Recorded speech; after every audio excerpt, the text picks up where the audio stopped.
Welcome to my channel. It's certainly no coincidence that you are here. I have been called to read the Word, God's Word, the Bible, from beginning to end, and I'm currently in the second book of the Old Testament called Exodus. I am up to chapter 28 today. If you have been following along, then it's great to have you back. If this is your first time here, then welcome. I have plenty of links in the description below if you would like to catch up on the previous chapters or the first book of the Bible called Genesis. Otherwise, just sit back and listen as I read God's Word.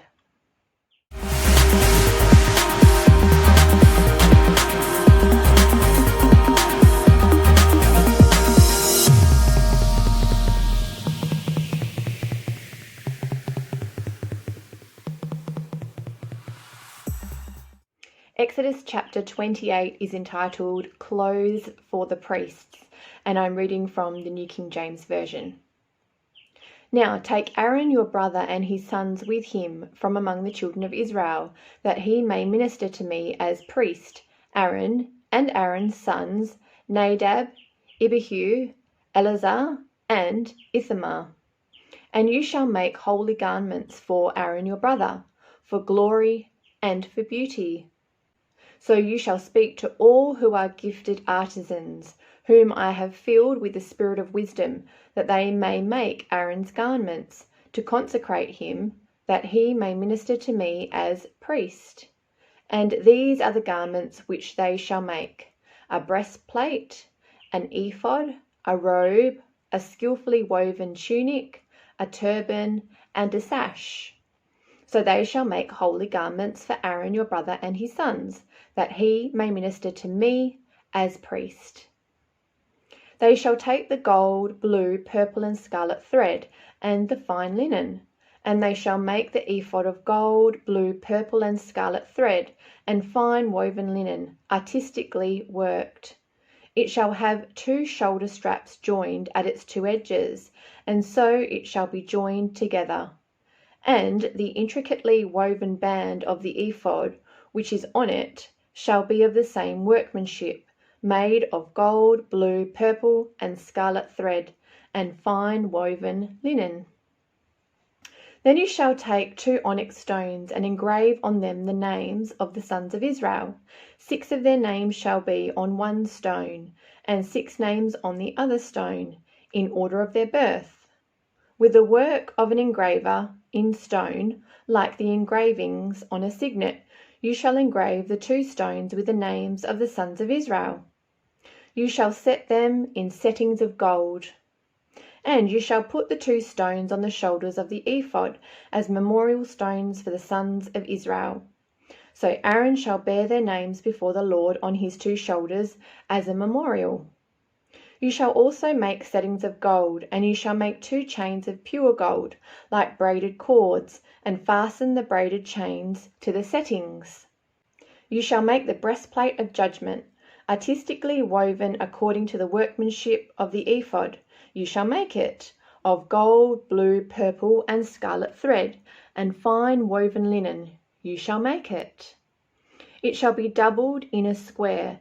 A span shall be its length, and a span shall be its width. And you shall put settings of stones in it, 4 rows of stones.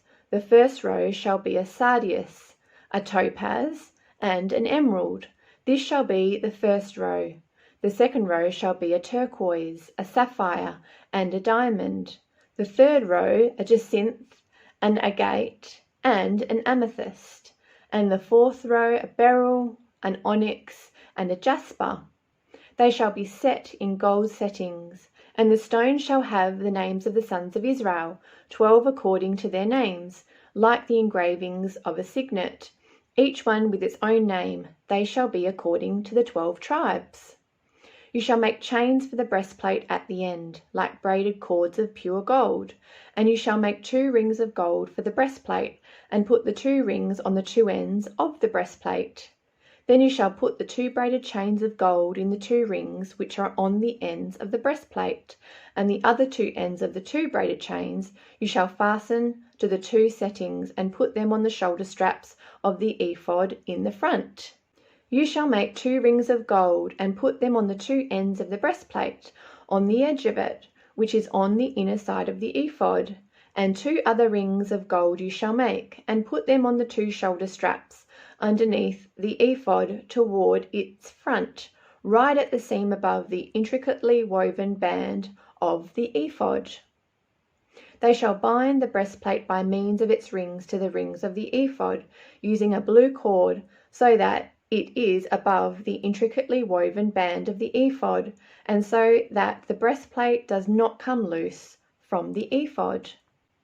So Aaron shall bear the names of the sons of Israel on the breastplate of judgment over his heart, when he goes into the holy place as a memorial before the Lord continually. And you shall put in the breastplate of judgment the Urim and the Thummim, and they shall be over Aaron's heart when he goes in before the Lord. So Aaron shall bear the judgment of the children of Israel over his heart before the Lord continually. You shall make the robe of the ephod all of blue. There shall be an opening for his head in the middle of it. It shall have a woven binding all around its opening, like the opening in a coat of mail, so that it does not tear. And upon its hem you shall make pomegranates of blue, purple, and scarlet, all around its hem, and bells of gold between them all around. A golden bell and a pomegranate, a golden bell and a pomegranate, upon the hem of the robe all around. And it shall be upon Aaron when he ministers, and its sound will be heard when he goes into the holy place before the Lord, and when he comes out, that he may not die. You shall also make a plate of pure gold and engrave on it, like the engraving of a signet, holiness to the Lord. And you shall put it on a blue cord, that it may be on the turban. It shall be on the front of the turban, so it shall be on Aaron's forehead, that Aaron may bear the iniquity of the holy things which the children of Israel hallow in all their holy gifts. And it shall always be on his forehead, that they may be accepted before the Lord. You shall skillfully weave the tunic of fine linen thread. You shall make the turban of fine linen, and you shall make the sash of woven work. For Aaron's sons you shall make tunics, and you shall make sashes for them, and you shall make hats for them, for glory and beauty. So you shall put them on Aaron your brother, and on his sons with him. You shall anoint them, consecrate them, and sanctify them, that they may minister to me as priests. And you shall make for them linen trousers to cover their nakedness. They shall reach from the waist to the thighs. They shall be on Aaron and on his sons when they come into the tabernacle of meeting, or when they come near the altar to minister in the holy place, that they do not incur iniquity and die. It shall be a statute forever to him and his descendants after him.